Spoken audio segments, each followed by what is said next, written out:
Universal Friendship Organization UFO gi mideng makhada chahi asigi January 5 dagi ngasi fauba nongpok mai kai ngak na balai riba nongpok pana tengol lakpa loisang itham moirang purel da khul ngak liba maitai la loising fa punna bo khotna biganu haina nongpok pana tengol lakpa itham moirang purel gi maike dagi paukje lakli nongpok pana tengol lakpa loisang itham moirang purel gi maike dagi phongdorak pagi matungina chin ku ki narco terrorist sing na ngai hak leitana bom amadi nongmai kapsilaktuna attack chatharak padagi maike yasom gi miyam na awaba chaitheng phanglingai chairak asida loisang asigi la loising Bihar regiment na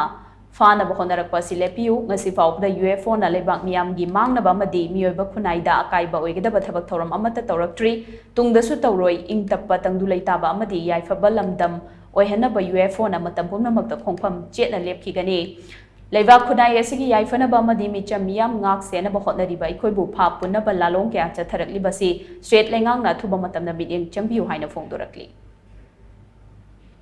Kul ngakse riba Maitei Laloi Singbu. Hanaba Punaba Punabiganu, Kuki Narco terrorist Singna, Naihak Laitana, Numai Kapsilakpa, Bom Langsilakpa, Wana Mayuk Naringai, Bihar regiment na Hanaba, Maikai Kayadagi, Kosilakpa,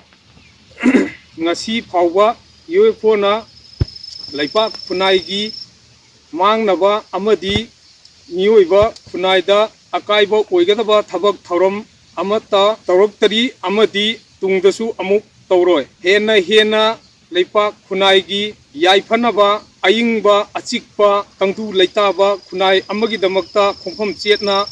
lepkhigani leipak khunai asigi yaifanaba misam miyam soktanaba hotnajariba aikhoibu pha punnaba lalong kaya asi state government na khonglei yangna miyeng changbiu haina